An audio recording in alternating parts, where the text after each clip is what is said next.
ஒரு கதை சொல்லிட்டேன் சார். சைலன்ஸ் ரொம்ப சத்தமாக இருக்குல்ல? நீ சிரிச்சா செம ஸ்மார்ட்டாக இருக்கு சார். ஆனால் முன்பல் இல்லாமல் நீ சிரிச்சா ரொம்ப கேவலமாக இருக்கும். சிரிக்காத, கேமரா ஆஃபில் இருக்கு, செஞ்சிருவேன். என்ன என் கை கொஞ்சம் லேசாக வைங்க, அவ்வளோதான். சார் வீட்டுக்கு வந்த கெஸ்ட் எப்படியா சார் நடந்துப்பீங்க? வேதானோ வயலன்ஸ் சார். எதுக்கு சரண்டரான? ஒரு கதை சொல்லிட்டு போகலான்னு வந்தேன் சார். சொந்த கதை சார்.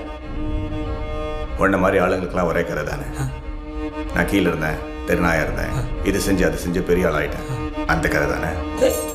ஐயோ எப்படி சார்? என் கண்ணிலே படம் பார்த்தியா சார்? உன்னை பற்றி ஒன்று சொல்லட்டா? இன்றைக்கே 10 கோடி ரூபா கொடுத்து இந்த தொழிலை விட்டுருனா காசு வேண்டான்னு போயிடுவேன். ஆனால் வீட்டுக்கு போய் இந்த காசு எங்கிட்ட எப்படி போடுங்களான்னு திட்டம் போடுவேன். அதுதான் நீ. அதே 10 கோடியை உன் கையில் கொடுத்து என்னை விட்டுடு சார்னு சொன்னால் விட்டுடுயா சார் நீ?